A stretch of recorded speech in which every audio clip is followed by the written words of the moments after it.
warm welcome to the World of Lord Russell podcast talk show. And today's show is a tribute to Ray Wilkins, MBE, which captures the life of a football player who was also a gentleman and still very much missed by all who knew Ray in both sport and personal life. Ray, of course, a truly celebrated gentleman, played for Chelsea, Manchester United, AC Milan, Queen's Park Rangers, Rangers in Scotland, and of course the England national team with 84 caps, playing at UEFA Euro 1980 and the 1982-1986 FIFA World Cups. Not forgetting, of course, Ray's appearances on talkSPORT as a football commentator. Yes, folks, it gives me immense pleasure to welcome on the show Ray Wilkins' son and successful businessman with a huge love for football, particularly in non-league game, Ross Wilkins. Welcome to the show, Ross. Hello, how are we? We're all very good, Ross. We're all very good. It's an absolute pleasure to have you on the show. It really is. And what an exciting show it is going to be. I'm sure it's going to be fascinating all the way through. Excellent. Thank you very much for having me. I'm really looking forward to it. Yeah, you're absolutely welcome. It's a pleasure, and thank you very much for coming on. So, Ross, let's start from the beginning. We always have to start from the beginning, don't we? What was it like having a famous top-class football player as a dad?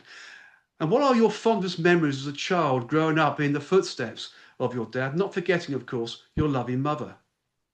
So I wondered what your first question was going to be to me when I was driving to work this morning. And that kind of popped into my head as the one I would probably ask the most. I'd probably say mixed, right? I think everyone has this perception that when you get brought up in let's call it a famous family, because at the time when dad was playing, he was very well known.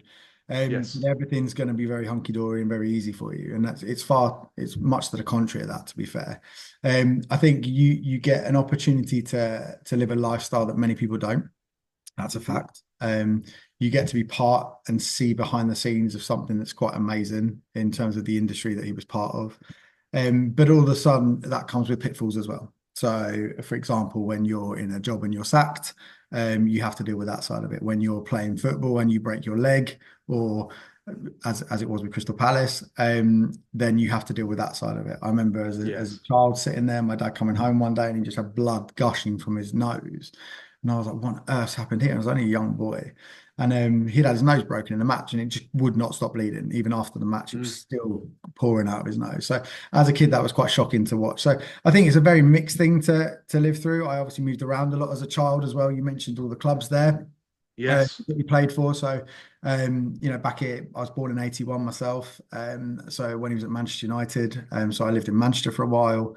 I was then taken to Milan when he played out there. Obviously, for the family, that was an amazing achievement. But for a young child, just 3, it's very strange to go from a Mancunian lifestyle into what was a nun school at the time, and be brought up in that manner and learn a new language at the age of 3 when you're just starting to converse, and then go from that at 6 to Paris, and then go from Paris to Glasgow and lose everything you've learned in the foreign countries when you go to Glasgow. So it's quite, you have to be quite adaptable. Yes. And as a lifestyle, it was great in one hand, and on the other, it was quite difficult at times. I mean, I can understand all of that, the traveling around in that way, the various cultures you experience at a young age, learning Italian, for example, fantastic, and then potentially forgetting it when you come back to Glasgow. Funny Glasgow. Story. Yeah, good old Glasgow. Lovely people in Glasgow. I've got some good friends up there, so I've got to be very careful what I say. But yes, Scotland's lovely. But I mean, of all the schools you went to, what was it like at school back in the day? I mean, obviously, in the UK, everyone would have known you as having a father who was a famous football player. I mean, how did that go down with school friends? Was there jealousy? Was there acceptance? I should imagine a mixed bag as well, wasn't there? Yeah, it was another mixed bag. So I think you'll find, like what I found when I was younger, it was kind of less of a thing. People kind of mentioned the matches maybe because you were just getting into football, especially in Scotland. Glasgow is a real football-driven city, and I think when we were up there, I was just starting to turn kind of 7, 8, maybe 9.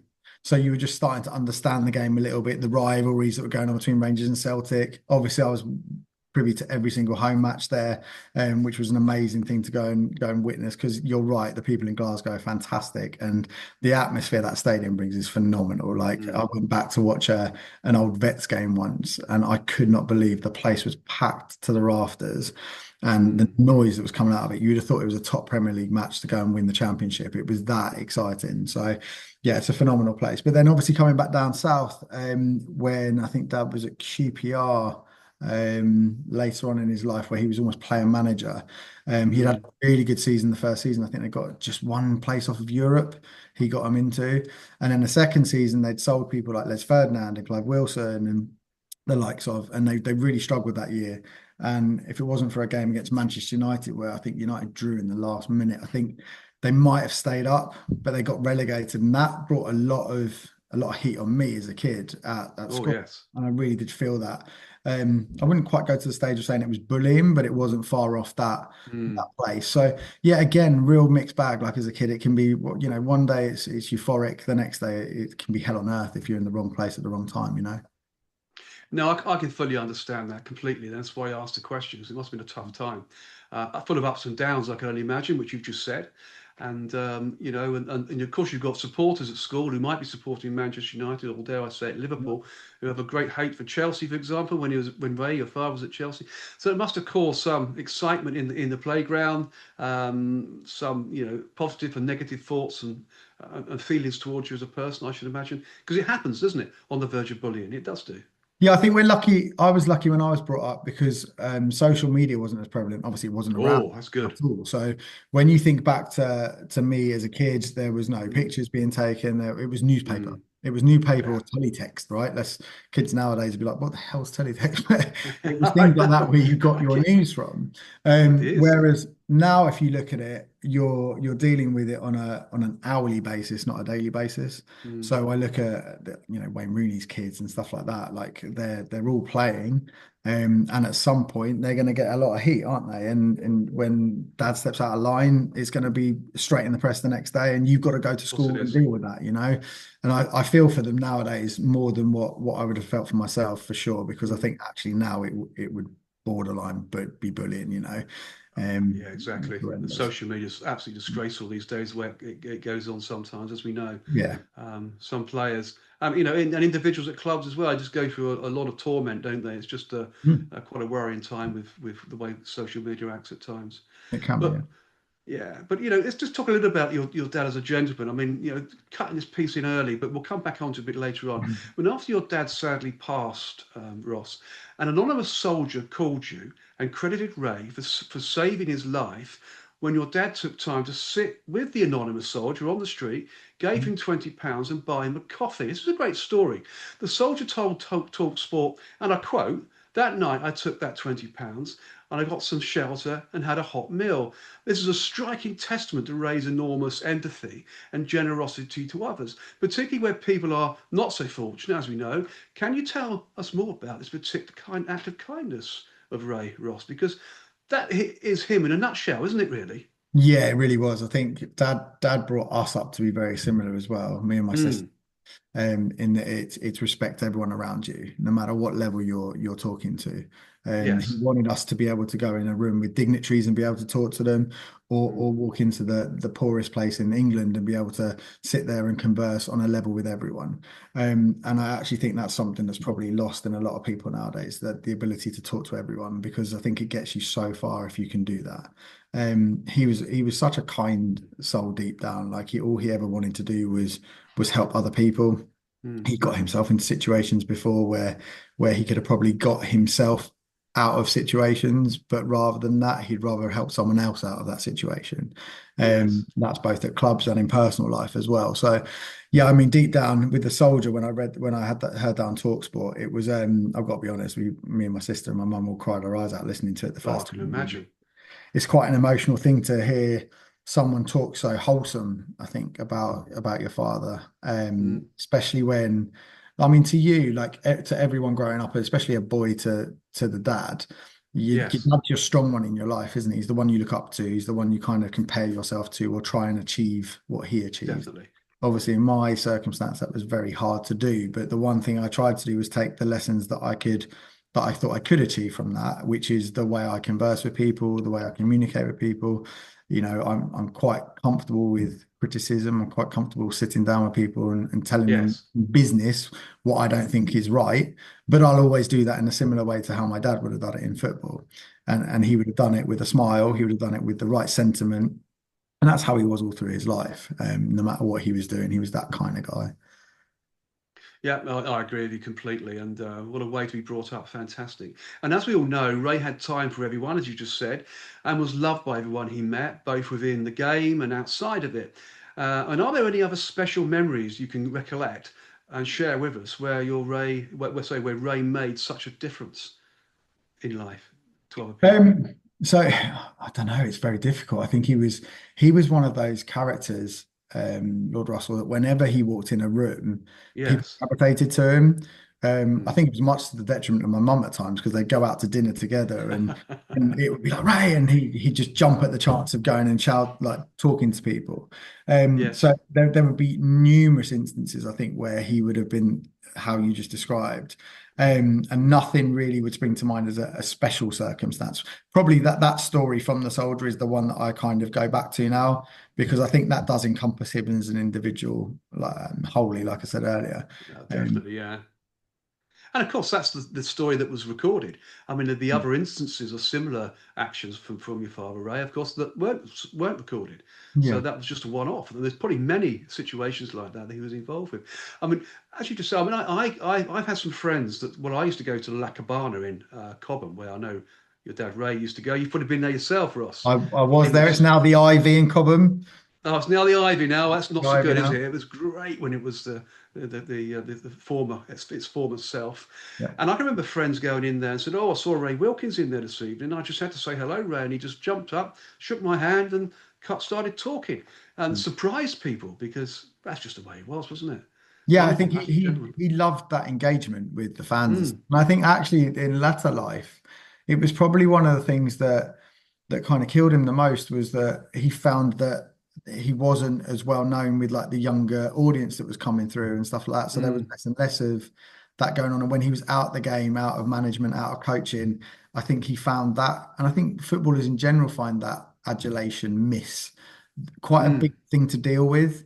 Whether they feel it or know it, I think it happens like naturally because it's part of the course. It must be very strange when Yes, you're walking down a high street and everyone's going, "Oh, hi Ray, hi Ray, hi Ray." I remember going yes. bowling as a kid in at Rains Park. Mm, There's a David Lloyd there, and they used to have a little bowling alley in there, and he used to take us in there. He'd get stopped 4 or 5 times during the game just for an mm. autograph or a photo. So to go from that to then going to complete cold, no one knowing you, not it must be a very strange sensation.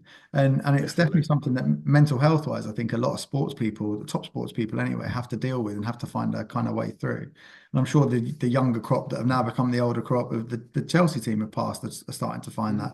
Although they can yes. find that fame through social media and that interaction through social media now. So again, that was different for him. But yeah, like he was larger than life. He would always be there signing autographs after training. He always encouraged the younger kids to do that as well, where they kind of didn't want to, they wanted to put the headphones on and walk away. Yeah. It was always like, no, no, come on, there's young kids out here, we need to go and do that. He was the first to put his hand up to go to the children's hospices at Christmas, and do Wonderful. the visits there because he just felt that if he could give a little bit back and it made someone else's life better for that 1 minute, why not do it? I think it's a nice sentiment to live by. Oh, I totally agree. And it's a lovely memory you've got, really, of your father Ray there, isn't it? Of the person he was. It's fantastic. I mean, in more recent times, you did reveal that life without your father, Ray, of course, hasn't got any easier. This I personally understand very well because I've lost both my parents. I lost my first wife as well going back. So I've been through these situations. And was especially hard for you in 2020 due to the coronavirus lockdown guidelines. Mm. Crikey, it's hard for everybody, which prevented you from visiting your mother. Shocking. I mean, this time must have been really heartbreaking, Ross. Not just for you, but for your mother as well. Oh, it was a breakup of families, wasn't it? Yeah, Where it you was. I needed think it each was other the hard for a lot most. of people, wasn't it? It wasn't just Yes. in that circumstance. That period of time is one that I Oh. personally don't want to see ever again. Mm. Whilst I know a lot of people saw it as they got a little rest from work and got paid a long paid holiday, there were a lot of people that also suffered a lot of pain during that time, and that were Yes. dealing with pain during that time and weren't being able to be comforted by family and stuff like that. Luckily for us, eventually, I think mum came and stayed with us for a longer period of Yeah. time. So we kind of got through that as a family. But yeah, I think mental health wise, I struggled. I don't really overtly struggle with it, but I know when I'm struggling with it. Mm, And I found a charity through Talksport actually called Strongmen.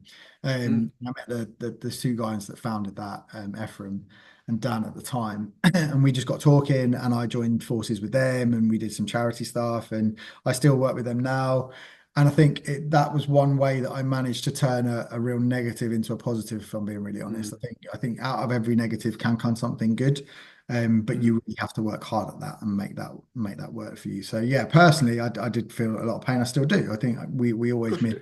people that are close to us. I think people need to understand as well that that loss is based on what your relationship's like as well. So for me and my dad, obviously we moved around a lot as young children. I looked up to him immensely. He was best man at my wedding, above Mm, all of my mates. That's how close we were. So it was not just losing a father; it was almost like losing a best friend at the same time. And I think yes. that can hit doubly as hard. And I think, yeah, I mean, there's people that don't talk to their dads, right? And then when they die, they feel that loneliness and sadness. Great. But if you haven't had that relationship that I had, it's Mm, always gonna be hard to kind of bridge that gap. And now I put my heart and soul into my children and what they're doing. I excellent. give them the best life possible. And you divert attention, I think, don't you, to other things like business and stuff like that. So, Yeah, you have to, and it's just a way of moving forwards in life, isn't it? hmm, Really, if other things take over. You've got a young family, as you say, business. They're all important aspects to your life, and they do help, don't they? They get you hmm. through those emotional sort of traumas that potentially you could sink into Well, if you you hit never had those moments around you. Yeah, you hit the nail on the head there by the terminology you use moving forward. I think a lot of people go, Yeah, "Oh, you have to move on. You move on. you do. You don't move on from a loss. You move forward day by Move day, forward. slowly by slowly. Correct. And there's a big difference between that. Moving on from someone is almost like forgetting about them, like moving on Yes. completely. You always remember them. I don't think there's a day gone past that since Dad's passed, Mm, in all those years now where he hasn't come into my head at some point. So yes. for me, I haven't moved on from him. I've just learned how to live a new life without him there. So, yeah, it's Yeah. important. And without that charity, Strongmen being in part of my life, I don't know what place I would have been in now. To be honest, they were really great. And Well, I'd implore anyone to go and look at them if they're suffering with grief or anything like that, because it's a brilliant charity. absolutely. I think not just, I mean, any charity is a good charity. If you've got um, issues, mental health issues or grief, Mm, it's great to get yourself involved with a charity of some description because you can see the other side of the fence. Other people are suffering, you mm, can help, and it helps you get through, doesn't it? Mentally, helps you get through that battle. I think so. It's a very valid thing to say. So absolutely. I congratulate you on that. No, thank you. Yeah, brilliant. That's a fantastic story. Besides being a true gentleman, Ray Wilkins, of course, your dad was also an extraordinary footballer. And Ross, you quoted, looking back at it, I can see just how good a player Ray was. I couldn't fully appreciate it at the time. I mean, Ross, you also added, it is quite phenomenal what Ray achieved in such a short career.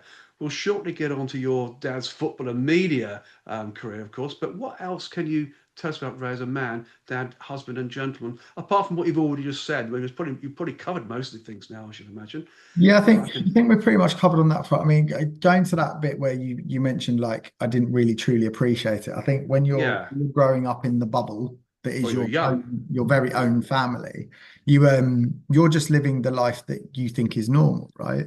And Yes. it was normal for me to get up on a Saturday morning, him to be eating a pre-match meal, and then go off to watch professional football. That was our every Saturday, and then eventually it became a Well, I can Wednesday, imagine. Thursday thing. And Sunday, obviously, when we were in Italy. Mm. So it was only probably when I got to like 16, 17 and was playing kind of youth football myself at a half decent level that I really started to look at like what Dad's career was like and what he'd achieved and the standard I was getting to. I was thinking I was doing quite well, but then you think of Mm. all the levels above that standard to where he Oh, yes.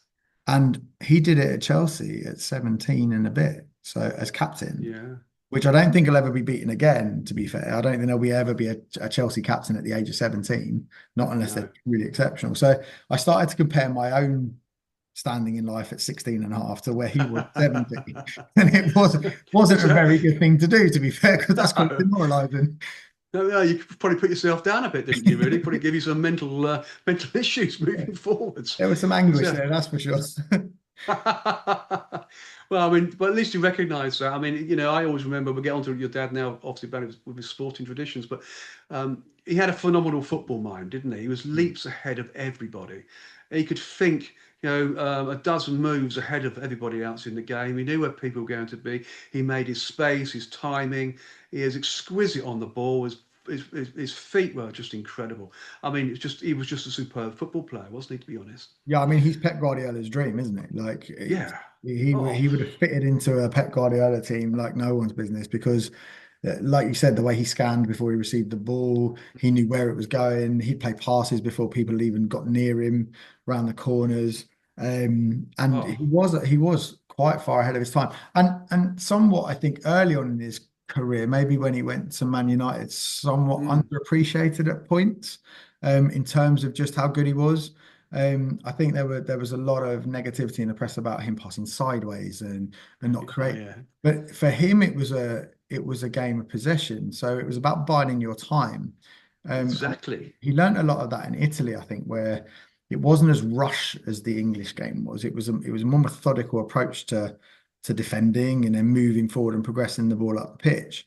Yep. And he wanted to bring that back to kind of the English game at some point because he thought that is how it needs to be played. Like we need to start matching what the European teams are doing and then bettering it to become a better all-round side. So yeah, he had this ability to do it, and I think ever since he started playing, I mean, when he was very young, he was scoring goals for Chelsea. Mm. He was a pretty good goal scorer. And then he turned into this player that was more of a creator, and he was more known for what he'd assist. And obviously, back in those days, assists weren't counted for anything. But if That's you were right. to get, I don't know if you could even pull an assist record for Ray Wilkins' career, I but don't think one exists. I've it, checked. I it couldn't would find be one quite anywhere. phenomenal, I would think, if I you would actually think had so. that.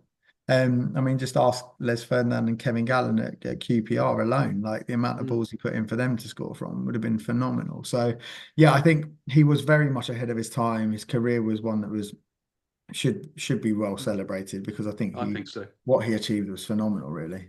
I mean, that sideways game, as you say, which you developed more so at Manchester United, is exactly how Barcelona ended up playing football. Mm. Pep Guardiola's style of football, and probably the sort of style of football that was being played in the Premier League up until last season. It's changed a little bit this year, Yeah. but so yeah, definitely ahead of the game, definitely, without doubt. Yeah, I but mean, it's keeping possession, right? So he used it to is talk to the Chelsea boys. I think it was the Chelsea boys. He used to talk to in training about treating the ball like a baby. He said, "You'd never give your mm, baby to anyone, would you?" He said, "Why are you going to give the ball away?" exactly, And he yeah, used to joke with it, but it was all about keeping the baby. And it was a good theory because if you've got the ball, you can only do a positive thing with it eventually, which is score a goal. correct, If the opposition correct, don't have the ball, they can't hurt you. So exactly. yeah, it just made sense the way he played.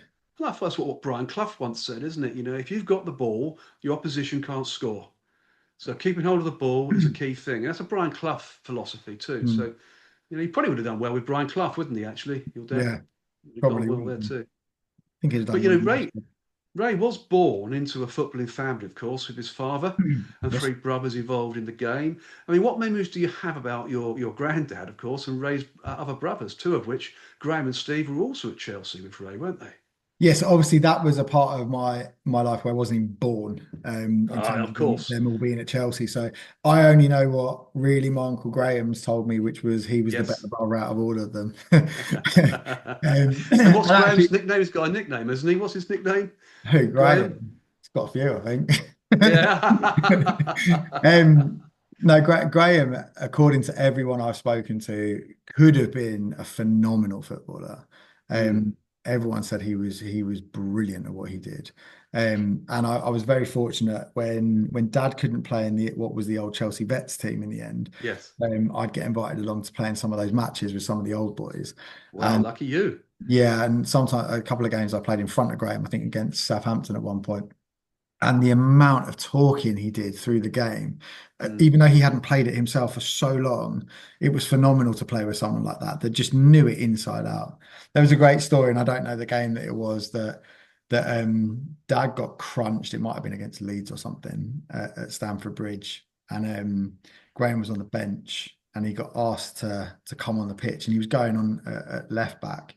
and someone asked him to switch to right back. Graham walked on and told the right back to switch out the other way, just so he could go and nail the guy that had nailed that. I think It's brilliant. they had a brotherly love there that would have been great to watch grow up, but unfortunately Graham's career was cut short through injury, Yeah, which it is was. a shame. Huge But shame. he remains a fantastic bloke. I saw him, what, 2, 3 months ago. We had a coffee. Brilliant. Well, give him my regards. I do remember watching Graham play left back for Chelsea. Mm, And of course, Ray in the middle there, and that great sort of youthful Chelsea side at the time. Oh, it was yeah. brilliant, wasn't it? Absolutely Had a lovely team, fantastic. didn't they, back then? When you look at it, we'll see Oh, some of the old videos from it and stuff. And I oh. obviously talked to people around that era. Yeah, they had a great young team that there. They Phenomenal. did have a great young team. Of course, I was with Stevie Wicks just the other week, of course, as well. Who was Mhm. in that team with your dad Ray, and he talks so favourably about Ray, as everybody does. I mean, Steve Wicks, what a lovely man he is too. Absolute Mhm. gentleman as well. And But of they course, all were, Gary weren't they? Like Stanley. when you talk to They all all those were. guys, they were such great guys. I remember walking into the dressing room and Mickey Draw, we was at Fulham for a Oh, Mickey game. Troy, yeah. And Mickey Droy was standing there with a cigar in his mouth. I didn't know him from Adam at the time, and everyone introduced me as Ray Wilkins' son. And he just went, "Well, you better be better than your bloody dad," and took a cigar out, put it back in again. Just great characters. And I think actually, when you look at the game now, I don't know whether it is social media or the way the media is in general with the players, but there Yeah. doesn't seem to be those characters there was back then in the game anymore. It's a bit of a shame, really. No, it's a huge shame. And I can remember speaking to Teddy Maybank, of course, or he likes to be called Ted Maybank these days, not Teddy. But he was saying, half time in the winter, we'd often have a glass or two of cognac or rum to warm us out, to go Mm. out in the second half. And I thought, you know what, that sometimes explains some of Chelsea's erratic second half displays going back. It was such an interesting thing to know about and hear. But that's what Teddy Maybank told me. And I thought, well, that's brilliant, isn't it? And that would never happen today, would it? Let's be No, honest.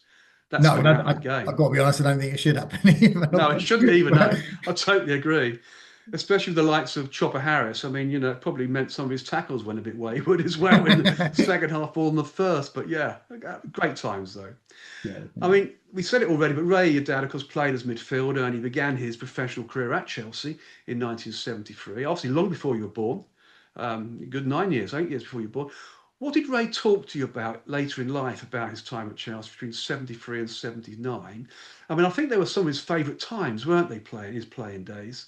That Hmm. was a great side, as we just mentioned. Some of the players in that side were phenomenal. I mean, crikey, Gary Stanley, what a player he was.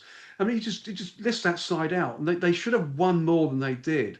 Yeah, And I think when they got promoted in 1978, if I remember, if they'd have had the same investment into the side as Nottingham Forest did, it wouldn't have been Nottingham Forest that had won the First Division title and gone on to European success. It would have been Chelsea with that yeah. side. I think he felt that they were close, Mm, to being a really, really top team, but there obviously wasn't that investment. I mean, you're going back to a time where the players in downtime during pre-season would go and paint the stadium. yes. That's something that players nowadays would never be doing in a million Oh years. no. When they were No, exactly. apprentices in YTS back then, they were cleaning the boots of the professional players. Again, something that doesn't Yes. happen nowadays.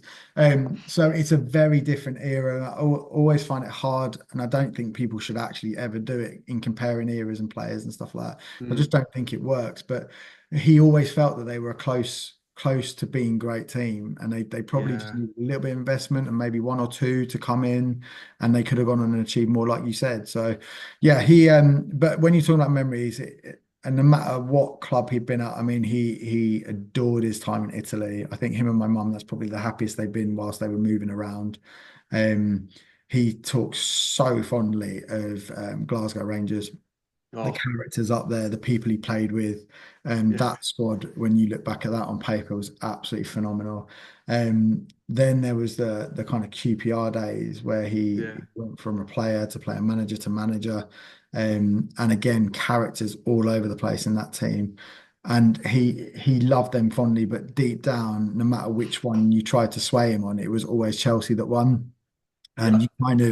you kind of saw that come through, I think, in his latter years in the punditry side of it, where he Definitely. wasn't biased, but if it was Man U, Chelsea, he would try Yeah. and stay as absolutely, empathetic to both as possible, but he had always leaned that slightly towards Chelsea all the time.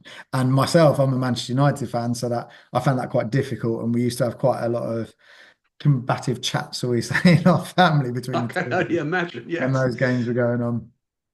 absolutely. That would have been an interesting. Well, for me, I'd like to have been a fly on the wall listening to that. That would have been quite an interesting debate to witness, I'm sure. And of course, in 1975, I remember this because I think one of the first games I ever went to at Chelsea was in 75, or that season, 74, 75. I went to Derby County at Stamford Bridge. I Okay. sat, I sat in the West Stand, hardly anybody there on an evening, on the benches. Remember the benches at Stamford Bridge? Mhm. And watching Chelsea lose 2-1 at home to Derby County. And Derby County in those days were a top side. But Mm. in 1975, following Chelsea's relegation, I mean, crikey, I was in tears. And the departure of many established players, Ray Wilkins, your father, of course, at the tender age of 18, you mentioned it earlier in the show, was handed the captaincy of Chelsea by new manager Eddie McCreadie. What a player he was, Mm. taking over from the long-time Blues captain John Hollins, another fantastic star, lost of course now sadly. Ray took the role well, staying as captain for 4 years. I mean, what stories can you remember about Ray as captain of Chelsea? You weren't alive, you weren't around, but what did you hear from various people around at the time that you got I to mean, got to I think befriend? I watched a video back of him doing an Mm. match of the day interview, and I found it hilarious because he's got this like high pitched, squeaky voice on it, and you're sitting there Yes. going, how at 17, 18 is he captain of a top side like that? And I think he took it. Everyone I spoke to always said that he was obviously naive to certain things that were going on back then because he was a Yes. young boy at the end of the day, young man starting his career. But he showed great maturity at the same time, beyond his years. And I think that was his footballing brain kicking in. I Yes. think he was able to, whether he could lead by example at that period of time with his voice, maybe not so much, but by what he did on the pitch with the ball, I think that's where his captaincy kind of really started to take to the fore. And then obviously as he got older, he learned how to communicate properly, and he ended Of up course he becoming did. a bit of a master at that side of things as well. So I think Chelsea gave him a phenomenal grounding, which Oh, probably without put him on doubt. the pathway to his future career. Like without that grounding he had there and that opportunity to be captain, who knows, you might not have quite achieved the heights you achieved. Exactly. And sometimes being pushed out of your comfort zone into a non-comfortable position is a good position for you because it actually creates you as a person, gets your strengths, builds you the extra pieces in your life you need, the jigsaw puzzles you can start put together. So I think it's a brilliant thing. And I can remember recently seeing an extract from the big match with Brian Moore interviewing Ray, your dad. And it was all about him becoming Chelsea captain at the age of 18. I mean, Ray then, of course, had a whole heap of hair like I did, and I'm sure you did when you were younger. Yeah. In fact, my hairstyle was pretty similar to Ray's, funnily enough. Now it's all gone, of course, a bit like us. And he did come across naive in the interview, but he had that famous smile. He came across very elegantly, very knowledgeable, and he put himself in a great position on the big match. And you looked at him and you thought, you know what, you're going to be a fantastic player when you get older. So, great testament to your dad at 18 years of age. I Yeah, mean, it's it's phenomenal. phenomenal. It is, and I like I said mean, earlier, I don't think it'll be repeated. To be fair, no, I don't think I so. think that alongside becoming England captain for the short period he did that for, I Mm, think those are two of the proudest moments he probably had in the definitely, game. To be fair, because I think to captain any side shows that you're a natural leader, and if you're definitely. if you're in professional sport, that's what you want to kind of be known as, isn't it? So. And especially a club like Chelsea that going back in the day as they are now, they're famous. The King's Road, the expectations are high. Supporters want the best. It was no. It was a huge risk for Ray, wasn't it? Really, he had to hold himself up high to carry that position because Mhm. the expectations would have been high. There's no doubt about that. All around, and the cameras and the thoughts would have been all over him, and the newspapers. Yeah. But Ray did emerge as Chelsea's key player of that period, leading a team of mainly young players, of course, as we said earlier on, to promotion again in 1976, 77. Oh God, do I remember that? I went to the I went to the home game against Hull, And was it Hull? Yeah, it was Hull. We won 4-0, won promotion. And I think Billy Bremner was in playing for Hull that day, but he couldn't play at the time because he was injured. But I can remember running on the pitch actually. So one of those stories best forgotten, I guess. But euphoria, promotion again in 76, 77. I was a young lad and I was just loving the whole thing. Yeah. And in the next season, consolidation of their place in the first division, a very proud moment for the family, which I'm sure Ray talked about readily with you too, Ross. I mean, they did. They consolidated the following season, didn't they? They played extremely good football, Mm. mid-table, fantastic, back in the Which first is- division. Yeah, and I think when you watch, I mean, look at the Premier League nowadays, right? All the teams that come up typically go back down again, Mm. and for a young team to come up and then be able to perform like they did, that would have been a phenomenal Oh, achievement for them. And then I think that led, I think he had a very good season that year, and that led him towards the sale at Man United in the end, because I think mm. when the club hit the financial difficulties they started to head towards, that's when they started looking at Dad, thinking, he's one that we could cash in on here and actually make some money. I mean, it was never Dad's intention, and he was quite vocal about that, to ever leave Chelsea. He would quite happily have done a Ryan Giggs and stayed there all his playing career. But I Yeah, think the I think he time would had have done come too. where the value of him was recognised, and obviously Manchester United came calling, and when they do, invariably people want to take the cash and people want to go and play for him. So that's what ended up happening there. It was a bit of bit of a shame for Chelsea's side of it, but obviously for Dad, it progressed his career to Yeah. a new state. And a few players got moved on. It wasn't just Ray, was it? And when we had it previously in previous seasons when Peter Oscar was moved on, of course, and Alan Hudson and others because of financial problems with the new East Stand. But Chelsea's problems were still continuing. So sell Ray, as you say, he had to get sold to save the club, but so did Steve Wicks. I mean, Mm, Steve Wicks, he was a Chelsea boy. He was brought up in the same youth side as Ray, yeah. and he was told one day, Steve, you've got to go to Derby. No, I don't want to go to Derby. I like it here. I'm a Chelsea supporter. I've been here all my life. I don't want to go to Derby. And I think it was Brian Mears that was positioned it at the time, actually. And Brian said, well, look, go and speak to the accountant and he'll tell you why. So he went off to speak to whoever the financial man was, I forget his name, and said, look, Steve, if you don't go to Derby on this for this £550,000 deal, the club, Chelsea, won't be in business in 2 weeks' time. We're finished. And that was the reality. And I suspect with Ray, your dad, he was also told a similar Very, situation. very similar conversations. Yeah, And it yeah. was a case of, if you don't make that move, think of all the job losses, think of all the players you're playing with. Where Mm, does everyone end up in X amount of years' time? And do you know what? Fair play. Like, they were going to move anyway, right? Like, when yeah, you get dealt that hand, you're going to go, aren't you? You're not going to sit around. exactly. It's the same in business tomorrow. If someone said to me, Ross, you need to leave to alleviate some funds to let the business survive, you'd go, wouldn't you? You wouldn't want a whole Well, business to fall apart overnight. of Like, course you no wouldn't. one would want to do that. You have to accept it Um, on the chin, don't you? yeah, you do, but it's also not nice the way that's dealt, especially when you've got a profound love for the club that you're playing for, and Mm, obviously you've been brought up through that, not grassroots, but through the academy system, what it would be now, exactly, into that YTS platform, gone on to be the youngest captain ever, and now you're being successful and starting to turn a corner, and then it's like, exactly, "Oh, now off you go. You need to go, otherwise we're done." It's that's always going to be exactly. a conversation. And of course, that in those days, going back, you started at the club and generally you stayed at that club, and very rarely you moved on to another club unless for reasons that like we're just talking about now. The Man United team, because you're a big Man United supporter, Ross. I mean, that team, the youth team that went through to create the Mm. famous Manchester United team of yesteryear. Yeah, I mean, with Giggs and everybody else. I mean, it's just one hell of a side, wasn't it? And they were there forever, almost, yeah, pretty much. Beckham, obviously, David Beckham was sold on for the famous football boot in the dressing room extravaganza. But at Chelsea, Ray was a Chelsea supporter through and through. And of course, there we are. But in 1979, after Chelsea were relegated for the second time in a few years, Ray did sign for Manchester United for a fee of 825,000, the highest fee received for a Chelsea player at the time. I believe Ray was a Chelsea supporter, as we talked about from childhood. So, what memories do you have of Ray's time at Manchester United? Now, your club, we're coming on to your club, Ross, or at least memories that your dad shared with you at Manchester United, because he must have taken you there. yes. Well, obviously, I was born in '81, so just when Yes. we were there for about a season, so I would have gone there as a Yeah. young babe in arms. I would have thought, with my mum. I would have thought so, I think yes. one of my first pictures is in an FA Cup, sitting there, with mum and dad either side of it. So, Brilliant. obviously we didn't have What a mobile picture. phones.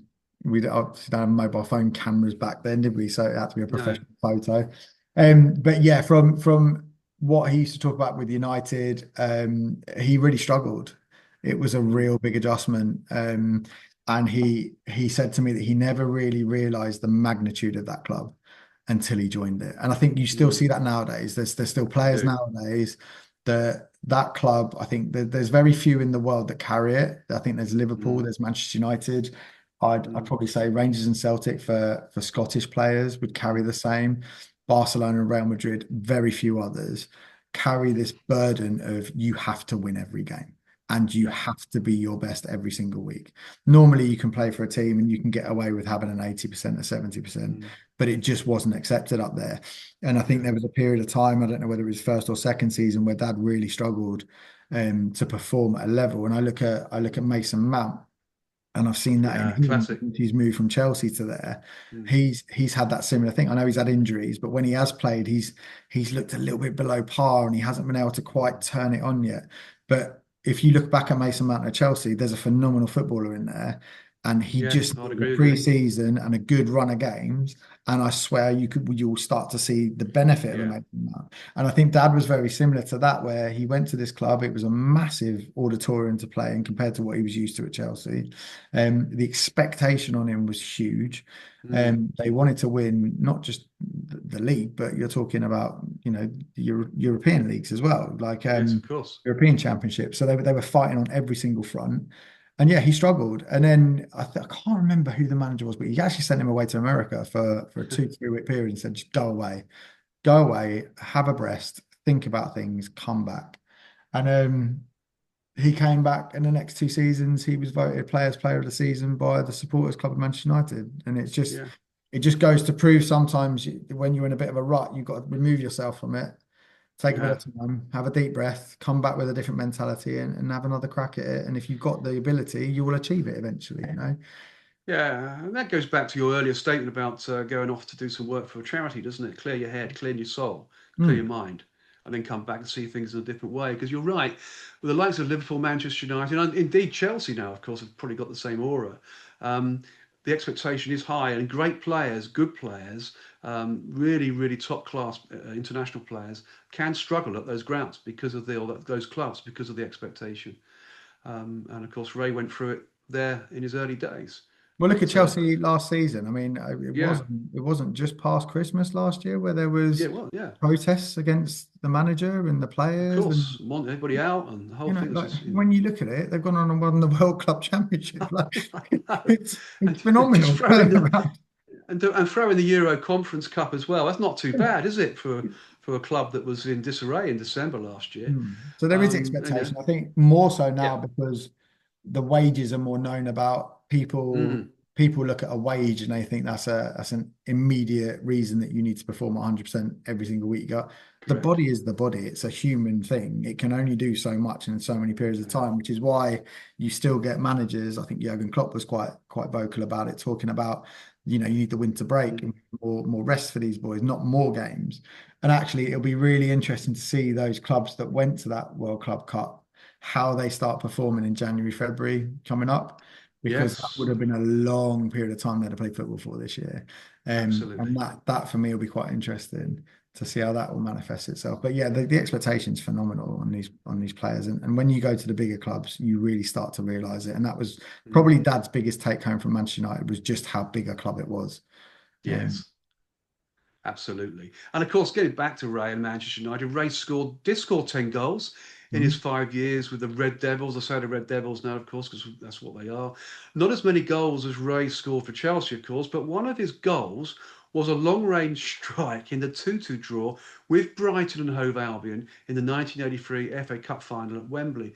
I mean, now I'm sure your dad would have talked about that goal, Ross, when you were a bit older, because you only been about two at that time. But what a fantastic! I can remember seeing it. It was an incredible strike. It put yeah, your I dad on mean, the map, really. it did, and I think I've got a little thing on my Instagram account. It's very hard going back to those days to find the goals Yes. that we scored. And I've cribbed I think there's about 20 goals I managed to get, and I video cribbed them all together just for the kids to see Mm. more than anything, so they could see what their granddad kind of used to play like. And Yeah. It's really strange. He stopped. I think I said it earlier on. Whilst he was at Chelsea, he was a bit of a goal machine. He would score quite a Yeah. few goals a season, and his assists were obviously there. But as he got older, his goals were less and less, but they became more spectacular. Mm. There's left foot volleys that fly in the top corner against Bruce Grobbelaar for Oh yeah. QPR. Like there's just goals galore, and they're brilliant finishes. Like if they were here now, you'd be like they'd be the top 10. You know, they're phenomenal. Yeah.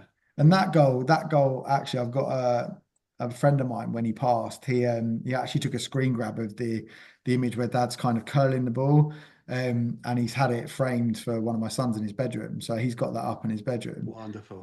So we kind of revisit that every time we go up there. It was a phenomenal strike, and with his weaker foot as well, to bend it round like that is just it was testament to who he was as a player and the ability he Definitely. had. He there was a goal. I think there was a goal against. I think it might have been Bulgaria or Hungary, for England. He lobs it over the top of the defenders, and then rather than smashing the ball, he just lifts it over the goalkeeper with like this technique that most Oh, people wouldn't have used it precision. that way. Yeah, precision, Yeah. accuracy, and I just think that goal encompassed all of that, didn't it? It was a nice run out to Without a doubt. lovely pass to him as well. Cuts inside and then just has the confidence with his weaker foot to bend it round into the top corner. So, no, fantastic goal. Cracking. One he was very, very proud of. I'm sure, and one that will be remembered by all and sundry, I think, Mm. forever and a day. Yeah, Uh, definitely. it's uh, it's in cast in stone. I think that goal is wonderful. I mean, as you said earlier, Ray was voted Player of the Year by the team supporters at the end of the 1983-1984 season. I mean, Ray's midfield performance drew the attention of AC Milan. It would do, wouldn't it? Who made United a £1.5 million offer, which was accepted, and departed to Italy for around 3 years. I mean, you went out there as a young boy, of course. There must have been some great stories here, Ross, as well, which you've probably heard from family later on in life. The Italian dream, AC Milan, what a top club they were. Yeah, they were a phenomenal They were team. phenomenal Um, players in that not side at that just time. not just team, it was the fan base and the club in Oh, general. There's I don't know if you've ever visited the San Siro yourself, but when you go there, there is mm. just something amazing about that stadium.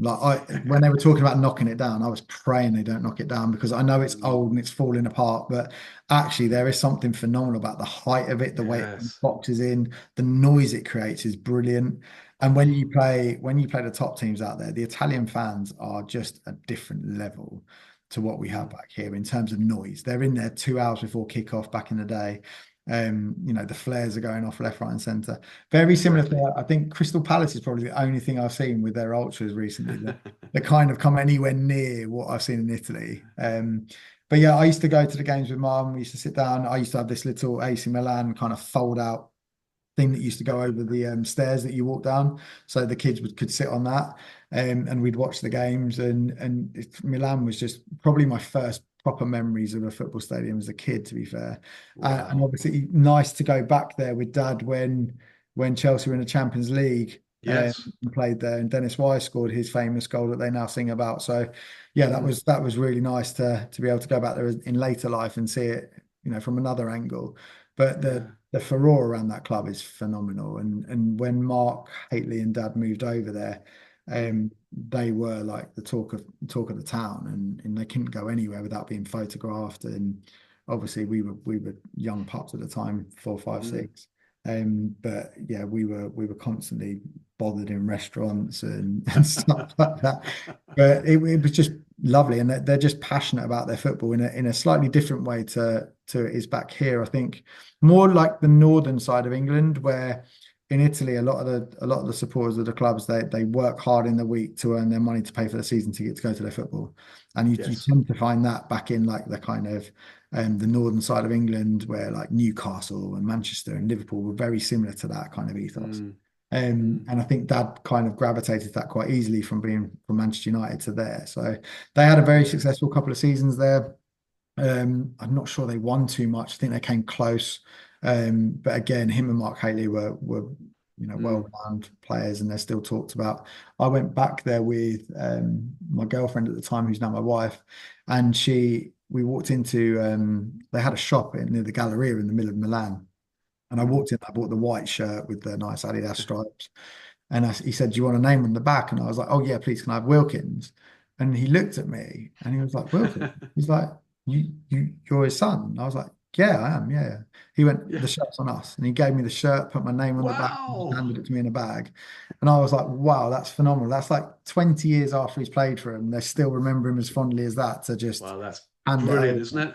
Yeah, I was shell shocked at it, really. It was great. Yeah, well, that's Amazing. fantastic. Great testament to Ray. Mm, Well, remembered forever mm. in at AC Milan. Superb, isn't it?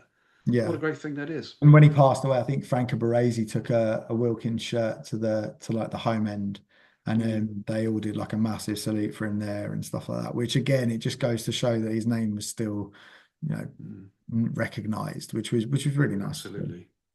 Oh, that's fantastic. Absolutely fantastic. And well done to Baresi as well there. Fine footballer he was too, of course. Now Phenomenal. let's move on to Ray's international career. We've got to, haven't we, really? Ray scored 3 goals in 84 games for England. Also captained the team, of course, on 10 occasions, and played at the 1982 and 1986 World Cups. Fantastic.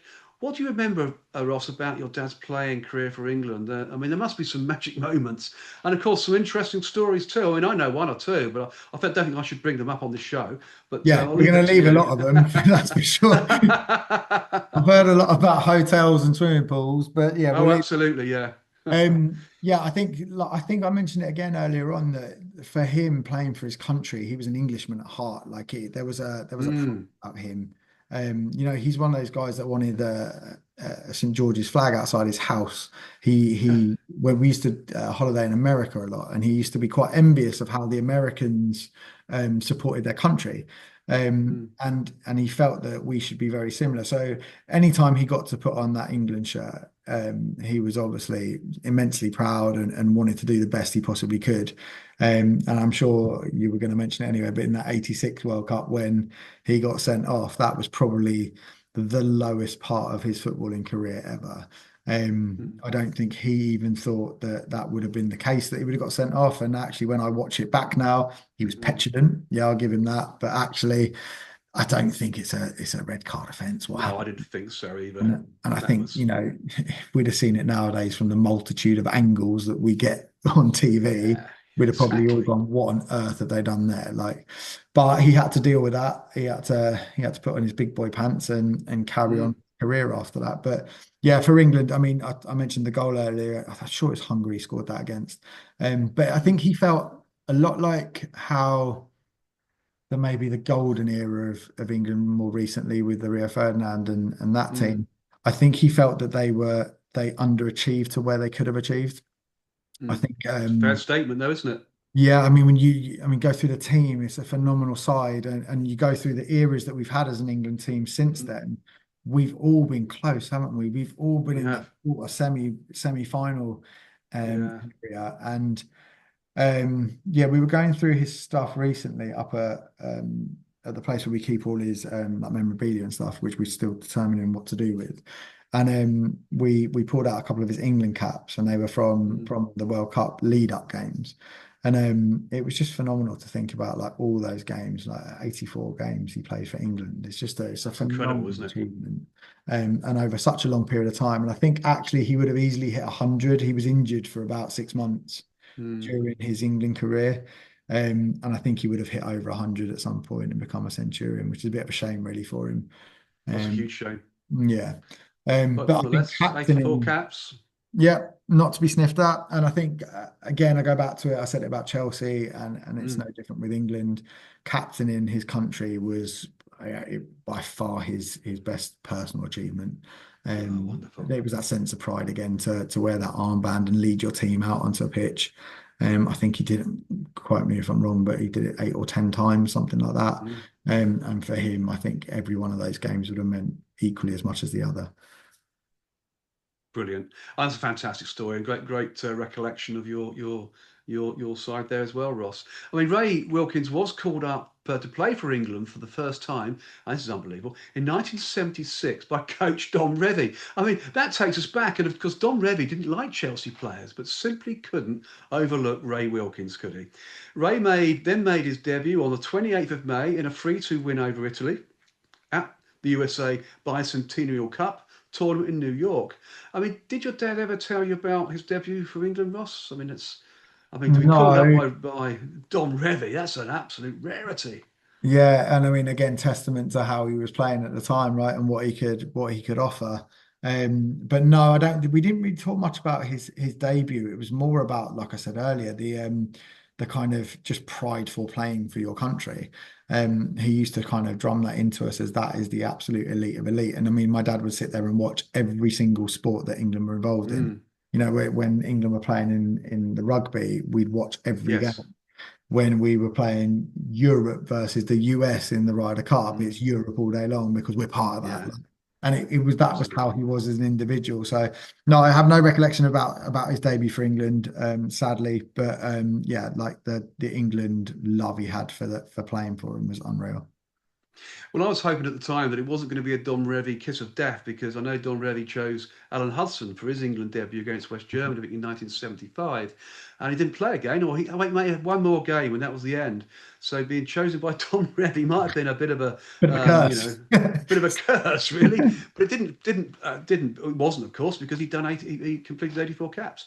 So fantastic. So the curse of Don Revie was removed with your great father Ray. There's no doubt about that, Ross. Fantastic. Ray, of course, made his final and 84th England appearance against the then Yugoslavia, no longer a country, of course, anymore, in 1986. And what did your dad say to you about his final match for England? I mean, would have been about, I don't know, 5 years of age, maybe? Five, Six? yeah. Yeah. I think he found that very difficult, full stop. But he Mm, found all his kind of finals very difficult. I bet. Yeah. Because I think when you put so much heart and soul into something and you're so passionate about what you're doing, when Mm, that comes to an end, inevitably that comes with great sadness, doesn't it, really? it does, yeah. So yeah, I think all his finals for all his clubs, he would have felt very similar to. But I think England especially, as I said Mm, before, it was such a big part of his life and what he wanted to try and achieve with it. And I think when he was playing at QPR in latter life, maybe 36, there was yes. a there was a there's a paper clipping I've got at home. We found it in a drawer the other week, and it was like surely Wilkins gets call up again, and it Yeah. was all about how he like reinvented himself in this new way of playing for QPR at the time, and that how on earth was he not in the England team that was going to the next World Cup as a senior professional, which had experience, but also in the way that he was playing, he would have been able to, affect the team in a really positive manner. So I think when he saw that, he was quite hopeful that it might Mm, reignite itself. But yeah. again, I think he was just on the wrong side of his 30s. Yeah. And probably there were other players that were playing equally as well that were maybe a little bit younger that wanted to go and get that experience for future. So he missed out on that kind of Well, comeback as well. you admire his ambition, though, don't you, Ross? Really, Mm. because they still had that get up and go, wanting to achieve, wanting to play for England, wanting to play football. Fantastic. Yeah. But of course, that all led into Ray's coaching career, and it was an interesting one too, actually, with Ray appointed Queens Park Rangers manager from 1994 to 1996, and then managed fellow West London club Fulham, of course. Can't forget our neighbours, can we? In 1997 and 1998. So an interesting start to Ray's management and coaching career, Ross, wasn't it? You know, two West London clubs. He Yeah. loved West London. And he did, and I think he created a really fond love for Queens Park Rangers. To be honest with you, I Yeah. think there was I mentioned earlier about characters in football, Mm, and I can still remember because I was getting into my teens then, so I remember going down to the training ground every summer, for pre-season and stuff like that, and the vibe around that club was phenomenal. They yeah. had some great players: Trevor Sinclair, Andy Sinton, Oh, Andrew it did. Impey. You go through the whole team, Kevin Gallen, Les Ferdinand, Clive Wilson. There was a goalkeeper there called Jan Stagegal who had this Oh, fluorescent yes. yellow top, and he was a phenomenal goalkeeper. And as a family, I think we felt a real bond with him. That was the last club we were at where you had a proper players' lounge. So Yes. Oh, after really? after your game, you'll go upstairs. Every player would be up there. Even the opposition would be up there. Mm, They'd all have a beer after the game together, but all the families would be in there mixing. And that's how it was at brilliant. Glasgow Rangers, at United. But after that, it kind of started to phase out a little bit. And Mm, I'm not sure whether that was, I think back then there was still a foreign rule, wasn't there, in the game? I think where you could only have like three or four non-English players playing for your team. That's That was right. abolished. And then I think you found that the dressing rooms probably weren't as tight as what they were back then. Mm, So yeah, I think yeah, that's a phenomenal memory. And he did, like I said to you earlier, he did so well in one season when they got up to sixth. mm, And then a little bit like the conversation with Chelsea, we were holidaying in Florida. I remember we was actually at Disneyland and we're sitting around by the pool and his phone rang and it was the chairman of QPR at the time. And he looked really kind of distraught at the conversation he was having, and he walked away. And when he came back, he was almost depressed instantly. oh, And when we started talking, they just informed him that they were selling, I think, Clive Wilson to Tottenham and Les Ferdinand was going to Newcastle. And oh, obviously they just built on this side that they had. They had a good ethos. He thought he was going to go mm, out and sign some players to add to that team to go and then try and challenge for Europe. And then yeah, in the end, absolutely. it became a real hard slog. They signed a couple of players that probably weren't of the level, and a Mm, couple that maybe disappointed.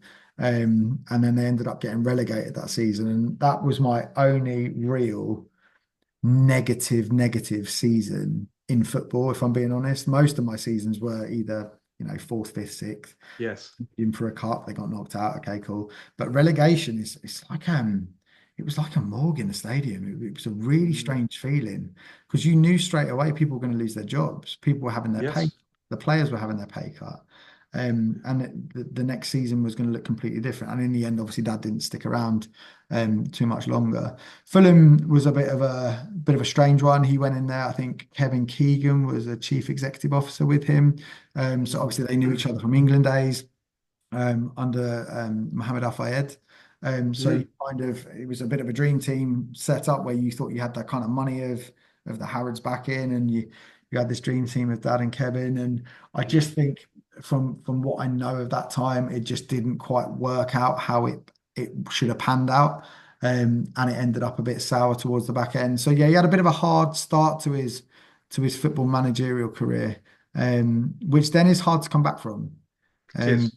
it's very difficult. And then obviously, and we'll talk about it in a minute, I'm sure you go from a manager to a coach and then you Mm, do well, you then become typecasted as a coach. And it's then very hard to get back into the managerial side of things again, definitely. which he always kind of yearned for one more opportunity, one more chance. Yeah. And very well put about now going into coaching because that is what we're going to go into. And in March 1999, that's very, very good, Ross, for saying that. Ray was appointed Chelsea's first team coach alongside Graham Rix, of course, after the sacking of Gianluca Vialli at the start of the 2000 and 2001 FA Premier League season. Both Ray and Graham were sacked on the orders of new manager Claudio Ranieri in November 2000. This was when Chelsea was starting to morph into a great club once again. I mean, Ross, I remember that Claudio Ranieri side. They were brilliant. I mean, it must have been a very difficult moment for Ray at the time, though, to be edged out on the verge of because of Claudio Ranieri coming in. Yeah, Um, so I think and under Luca they created something quite special. I mean, him they and did. Luca were tight as anything. Like they were Great best friends. friendship, weren't they, as well? Yeah, Huge. like just to kind of bring that to the fore as to how strong they were. Like when Dad was dying, he was the third person into the hospital. Mm, I remember walking out with him and he just literally, when we got outside in the fresh air, he broke down in tears, Luca, like he yeah. couldn't believe what he'd witnessed. So they were thick as thieves. They were a great duo. They had a lovely kind of squad ethos back Mm, then, and I think they, given a bit of time, I think they actually had a platform on which they could have gone on and done some even better things with Chelsea. I would They agree. they'd achieved some I good agree. stuff, but I think they could have done better. And Dad stuck around for the early part of Claudio's reign, but he became more, and it's not being disparaging towards that, he became more, or Claudio, he became more of a translator for Claudio rather Mm, than a coach. And I don't think he was that happy with that role. mm, I don't think anyone wants to go from being a number two to someone you're really tight with to someone that now yeah. you're translating for in a dressing room. It was never going to work out long term. So there was inevitability about him leaving at that point, which is obviously sad Absolutely. because it's back to the boyhood club thing Yeah, again. exactly. It goes full circle. But him and Luca then go to Watford. They did. They went to Watford together. Yes. Yep. And They were again, together for a while, weren't they? another mixed bag there. We won't delve too much into it, but there was ownership struggles there and stuff like There that. was. Money problems and stuff. They brought some fantastic players in. Again, characters. One guy called Filippo Gali, ex AC Milan, phenomenal football player. And he came in and they tried to stabilise the back four with him, but obviously he hadn't played in the Premiership, so it's quite difficult for him to get used to it at the start of it. And it was a tough team to go and coach and manage, and it was a tough environment for them both to work in. And I think going from Chelsea, where you were used to winning stuff, to going to Yes. Watford, where there was just an expectation of doing okay, that had the kind of opposite kind of mental Yeah. ethos to when he went to Manchester United as a player. So it's quite difficult to deal with. And I mean, Can Watford, imagine. I've got to be honest, like all the clubs we've been at, and you can rattle them all off. There's Mm. not one bad club out there. I honestly believe that. Like all the fan bases are phenomenal. They Um, are. they're just passionate about their own team. And Watford again, it was another great experience to be part of. Like I managed to go and watch all of their home games for the time we were there and understand I've met a few great people like Stephen Hughes. I still talk to now, the ex-Arsenal midfielder. We brought him in at one point. I was having my knee treated in the doctor's room, and he was right next to me, and we got on quite well, and he got on really well with Dad, so he keeps in contact from time to time now, which is great. So you meet people along the way with these clubs You that do. still are in your life, and you'll cross over with every now and again, which is lovely. What about Elton John? Did you ever meet Elton John, who was No, famously but my claim to fame is that I've wheel spun in his driveway. Um, fantastic? so I was always a bit of a petrol head as a kid, and Dad Yes. got invited round to his house once, and I was like, oh, I'm definitely driving you there for dinner. So Luca had just got there before us, and he said, it was like a gravel drive going in, and whatever you Yeah. do, do not speed out of this driveway. And I looked at Elton John and his boyfriend at the time, and Mum and Dad were walking in with Viali, and I don't know what came over me, but I put my foot down, and the wheels just started spinning, and it went everywhere. So I got a message from Dad saying he wasn't too happy I with bet he how wasn't. I said, but That's a, he's happy a with the good free ride. story. Yeah, yeah, I'm sure Elton John will remember that today, wouldn't he? You're yeah, probably etched in his mind always now. The day exactly. Ross Wilkins So Ross Wilkins put destroyed my down. driveway. Brilliant stuff. However, Ray's England under-21 coaching career started in 2004, so he's still back in the game. When Ray was assistant coach to Peter Taylor. Oh, but Peter Taylor, what player he was, until Peter Taylor left in early 2007. Ray was not retained by incoming coach Stuart Pearce. It always happens, doesn't it? I mean, how did Ray feel about this latest setback, Ross? I mean, he's had something going with Peter Taylor, and all of a sudden it's all been pinched from him again. Very successful with Peter Taylor as well. I Yeah, can't. What's the he name of the was. tournament? Was it the Toulon tournament they won? I can't remember what tournament Yes, they they won. did. They were Um, successful. they were successful on the 21 team, and they were the grounding of what then became the golden era of the England team at that time. Yeah. So yeah, look, whenever you're number two to anyone, I think your shelf life is pretty much tagged for you, isn't it? If the coach goes, typically you're going to go with them. Stuart coming in to do a job, does he want someone there that's been part of something else, or does he want to bring someone in with him that can then go and achieve something together? He probably wants his own staff, doesn't he? You Of you course he find does, out yeah. when Maresca comes in at Chelsea, he wants to bring his whole backroom staff with him. It happens This all the just time. happens in football all the time now. So Yeah. it became obvious, I think, after his managerial career and the bit that he had at Watford, that he knew that he was going to have a bit of a yo-yo coaching Mm. life. I think shelf life for a manager back then would have been a couple of years, maybe three. So that's kind of the top end you're ever going to be at a club, isn't it? Yeah, it is Um, really, to be honest. yeah, so he became a bit immune to it, and it was more a case of, right, cool, we're out of work now, 6 months, let's sit Mm. around and see what happens, and we'll go back in on the next one where possible. Which he did. And of course, in September 2008, Ray was appointed assistant first team coach to Louis Philippe Scolari. What a name to conjure with.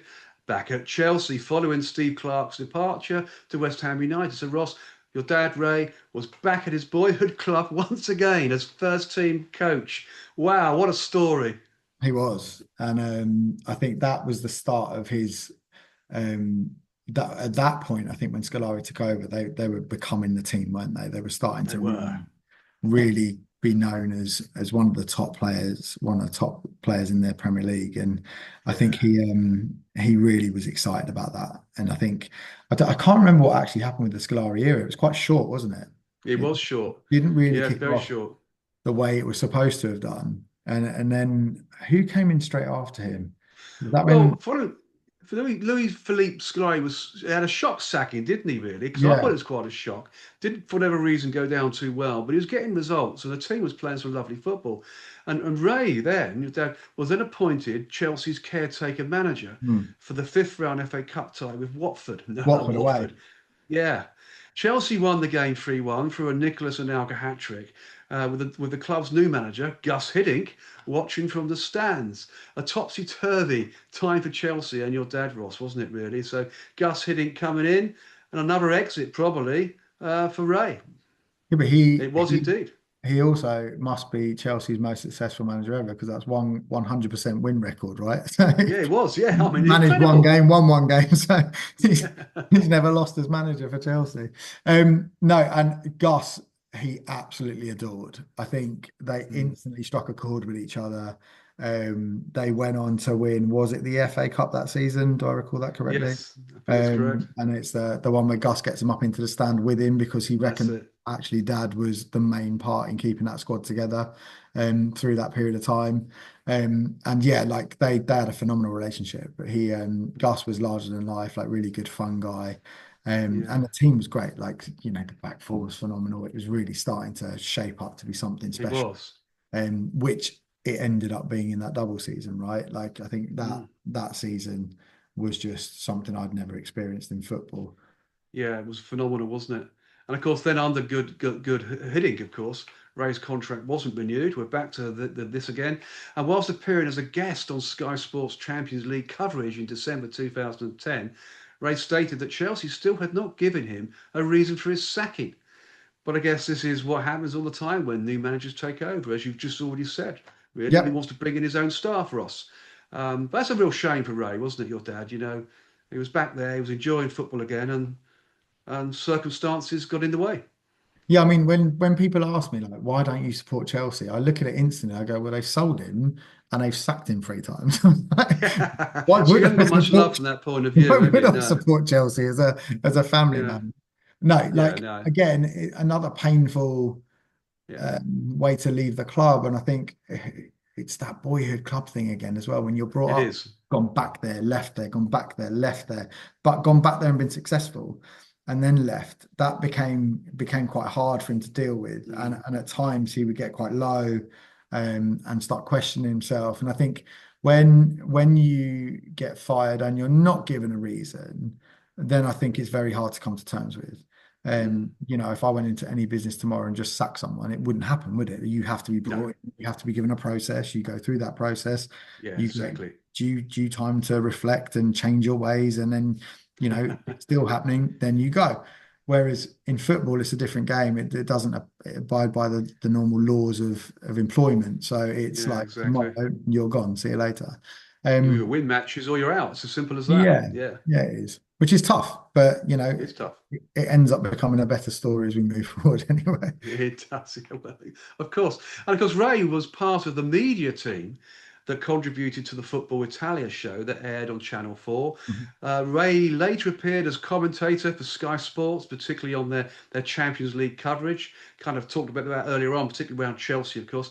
Ray also worked for TalkSport, and Ray was a very polished commentator, wasn't he?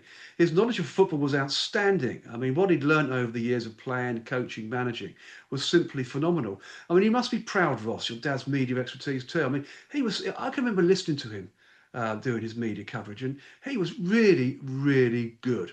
And he came across well spoken, proper quality conversations around football, and he knew his stuff, and it came across. Yeah, I think people think media must be easy for footballers, but so many don't do it for a No, reason. That's because they no, can't. It's really not exactly. easy to sit there, and I think he found co-commentary difficult at the start, which is obviously what Mm, he went with Peter Brackley and James Richardson to do with the Football Italia side of things. yes. But he then grew in confidence with it in terms of when to interject, when to allow them to talk. Yeah, there's a lot of methodology towards co-commentating that you need to kind of understand, and when you're young to it, I think it's quite difficult. But then obviously he became more of a pundit in the He did. studio more during Richard Keys's reign at Sky, Mm, in that era of football where Sky TV would just come into the fore and really starting they to were. penetrate the market and take it over and put the money in. And he learned a lot from the way they presented themselves in terms of like the suit, the tie, really sharp looking. And then obviously in latter life, radio was something he loved. Yes. Alan Brazil, so especially, he loves going on with Alan. Always spoke really highly of him. And Talksport gave him a really good life, as it does a lot of ex-pros when they're in their intermediate stage. I listened to Neil Warnock the other day, and he's still pushing himself for new roles and new jobs whilst he's on Talksport. But why Because not? Talksport's a really, yeah, why not? It's a perfect thing to do, right? I'm going to go Yeah. work on Talksport, give my He opinion, loves which is it. very valid, and I want to get back in the game. Like, give Yeah. the guy a job, let him have a crack at it again. Absolutely. Neil Warner, what a coach he was. Yeah, Fantastic. What a manager. he's Brilliant. he's one of those guys that I was very fortunate to meet actually, Neil. And I never really knew what to think about him. Like, I honestly can't remember the club where it might have been QPR. And he's always very aggressive, isn't he, when he's on the bench and Yeah, he quite is. Yeah. forceful, like. And he was up in the players' lounge afterwards, and he came over towards Dad, and he looked quite angry, and they had a bit of a spat towards the end of the game. And he literally just got near him, his mouth opened up and just beamed with a smile and Mm, shook Dad's hand. And like he came and joined us on the table for 5, 10 minutes. Like, I just thought, what yeah. what different way of like seeing someone in real life. Like, it's quite nice to Yeah. see. But no, And and that's what he's like in real life, Neil Warnock. He's generally a nice person, isn't he? seems lovely. That's Seems like a yeah. lovely guy. And people like Absolutely. with diversifying a little bit, with people like Jose as well. He had this Mm, this persona that he was one thing. But I can tell you for now, Jose is a lovely, lovely man. He yeah, I hear that from a lot of people. he was texting me. There was an Anthony Joshua fight I was watching one night, and I just had my phone just rang with a WhatsApp message, and it was JM in the top corner. I thought, who the bloody hell's JM? Opened it up, and Jose it was Jose Mourinho. saying, I'm just watching the fight. I'm sure your dad would have loved to have watched this tonight. And we had a Brilliant. conversation on the phone. And after that, he went to Man United as manager and invited us on the pitch with the kids to have a photo with him. And it was just, Perfect. like, people don't see that side of people like him, but No. they need to hear more about it because he's another lovely guy in football. And there's so many of them that have this persona that they have to put on, Mm. and they can't kind of relinquish themselves from it. But deep down, they're really nice people. And a lot of No, I football. follow that. I Yeah. follow that completely. I mean, I've heard that story about Jose from many people, so I fully believe what you're saying there as well. He was a lovely man, or is a lovely man, I should Yeah, say. he's a lovely guy. Top notch, top notch, and of course a Chelsea icon. But he loves Chelsea too, doesn't he? Jose Mourinho, it's in his blood, a Yeah, he bit like does. your father. He cut him in two, and his blue blood will come out for sure. I mean, and finally, as a testament to Ray Wilkins, Carlo Ancelotti wrote in his autobiography, "The beautiful games of an ordinary genius." Ray is one of those select few, always present, noble in spirit, a real blue blood. Chelsea flows in his veins. Without him, we wouldn't have won a thing. Some accolade, Ross, to your dad from one of the finest football coaches in football folklore and in the modern game. What a wonderful statement to make. And it's all written down in his autobiography. It's brilliant, isn't it? Yeah, I mean, there was a period. Was it the Gus Hiddink bit where he got sacked? Then I think they went on a run of something like 11 games Yeah. without a win. And when I was fortunate enough to chat to John Terry about it, he was mentioning that something was lacking in the dressing room. You just felt the energy had kind of drained out Mm, of the squad. And it is phenomenal to think that one human being could have an impact on something that yeah. big. But Dad was a really big character. Oh, He wasn't overly like, I can't explain it. In a group of people, he wouldn't be loud, but mm, he'd be subtly pulling people together and making sure everyone was knit together really well. And on the training pitch, he'd be the one having a laugh and a joke. But when it was time to be serious, you'd know about it, and it was time to be serious. yes. And that's very similar to how he kind of fathered us as kids growing up and stuff. And I think Gus really recognised that. so did Carlo in the end when they went and won the double. Mm. That season, I was really fortunate. Me and my now wife were together for quite some time, and she didn't know much about football when she met me, and we started going to a few of the home games that at the start of the season. I said, this team's going to do something quite special this year. I could just feel it. They had a really Yeah. good balance around the squad. And you could just sense something was coming with them.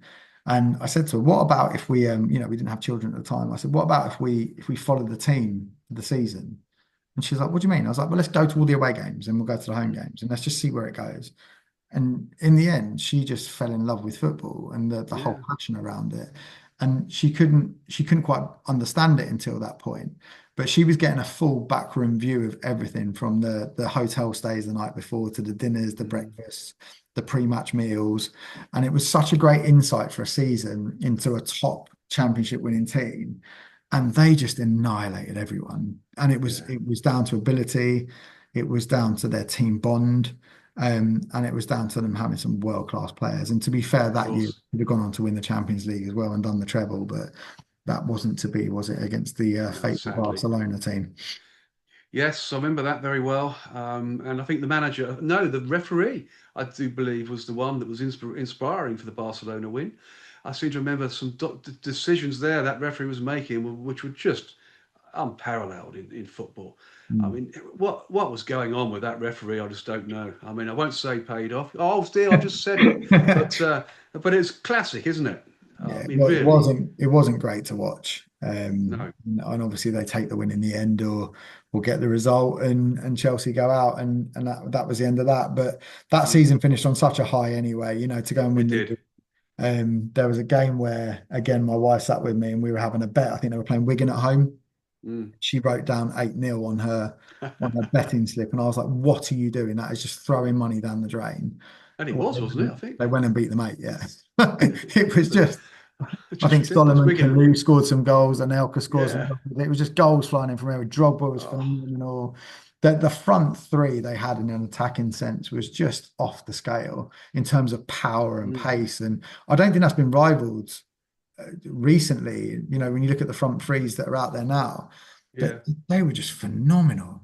That they were. Chelsea team could have taken anyone on at that time. Mm. And then, they go and win the FA Cup at the back end of it as well, which is a fantastic way to kind of end that season, It, really. exactly, it was a fantastic end to the season, and it's gone on ever since. So the history of Chelsea continues. It won't end, will it? Your dad's part of it. A big part of Chelsea's history, in not just as a player, as a coach. Some of the inspirational people, coaches and managers worked with at Chelsea. You know, what a great storyline that is, Ross. I mean, it's something you must be very proud of. It really must be. Yeah, And absolutely. And I think like seeing, we're very fortunate. We managed to keep fours and season tickets there that we mm, we buy year after year, and we've said that no matter whether the kids support Chelsea or not, it's great for them to be able to go back there mm, and understand what he was part of. And go and watch top Premier League football. All my children love football, exactly. so they get to watch some top Premier League football. They get to watch the team that their granddad loved and played for, and then we're very fortunate to sit underneath the banner that says that we don't make them like Ray anymore. So there's always Brilliant. that sentimental element to going to the ground as well. So yeah, I can only thank the Chelsea supporters especially. And it's not just them, like through that period of time when he Mm, passed, I had calls from every corner of the earth saying how sorry they were to hear our news, whether that be on Twitter, which is now X, or mm. Instagram or WhatsApp and phone calls. It was phenomenal. But Chelsea especially have been great with us really Yeah, throughout it's the good to period of hear. time and post period as well. So no, that's lovely. That's good to hear. That's a fitting end to this show, really. Fantastically well said. So, what is next in the world of Ross Wilkins? Getting onto yourself, Ross. What do you know? What's your plans next? Who knows? Who knows? Who Absolutely. knows Yeah, where yeah. the The world will world's take your us? oyster. Do The any of us world's your know what we're oyster. doing next? I don't know. No, we don't. I don't even know if I'm going to get up in the morning, let alone what's going to happen tomorrow. So let's just see. The sun comes up, the sun goes down. As long as I'm breathing God's air, I'm happy. And if I can Exactly the create same. great shows like this that everybody can enjoy and listen to, I'm happy. And that's a great thing too, isn't it? So Yeah, it's all great. about doing the things you enjoy doing. It is. Media's great, by the way. I'm very fortunate. I've got four beautiful children. I've got a lovely You're wife. lucky, yeah. I work hard. I think you mentioned it right at the start. I love my grassroots football. You do. And last season got involved with a youth team at Dorking Wanderers, which we went on to be really successful with. And I'm back involved with them this year with our coach Thierry, which so that'll be great fun. My little one that's turning 4 is just starting with a little local kickers club called Kiko. So it'd be great to go Brilliant. and bring him along and get his journey started. And my eldest is hitting that age where he's into absolutely everything now. He's actually into his athletics more than he is football, and he's doing really well with that, apart from the fact he tore his hamstring a couple of weeks back, which is a bit of a shame. That's a shame. So yeah, like I said, I plough my life into the family now. Still see mum weekly, Good. love her to pieces. Sis lives over in Brentwood in Essex, so I don't get to see as much of her. We're in Surrey, so it's quite a distance. But when we do, it's lovely to catch up and obviously see Dad's family as and when we can, Yep. for special occasions and stuff. So yeah, that's what's next for me. Just carry on working hard, see where that gets us, and then keep going with the family side of things. Fantastic. Great stuff. And I'm pleased for you. I hope that all continues successfully. I know we talked business before, but I hope the business runs for you well. Family's fantastic. And we've been on the show now for about an hour and a half, by the way. So it's been an hour and a half, it's just I disappeared. need dinner. I mean, I know, so do I. That's what I'm thinking about now, food. So what I'll do is I'll just say, as always, this is always my sort of final gambit, Ross. As always on the World of Lord Russell podcast talk show, we could talk forever, Ross, about your incredible, much loved and much missed dad, Ray Butch Wilkins. And indeed we could. It's been a huge pleasure as always. And as always, the pleasure is all mine. And of course, the show's audience when this podcast is released on the World of Lord Russell podcast talk show and the Lord Russell Baker YouTube channel. Thank you, Ross. Ladies and gentlemen, I'll give you Ross Wilkins. And I'm sort of doing a clapping of the hands here. It's absolutely fantastic. I mean, Ross, do you mind staying on just for a couple of minutes? I know you're hungry, so am I. And I'll just wrap up. That'd be fantastic. The next episode on the World of Lord Russell podcast talk show is Business Turnaround Specialists with Michelle Lestas. Yeah, a non-sporting show this time. Michelle heads up Ment Up Lead Up as a business consulting company who specialise in empowering business leaders to develop vision and strategy for sustained growth, covering the UK, Europe, United States, Australia, and the Far East. So a great show to look forward to for all, and of course exclusive on the World of Lord Russell podcast talk show and the Lord Russell Baker YouTube channel. And of course, I'm looking forward to seeing you all on the inside. So until then, it's au revoir from him and au revoir from me.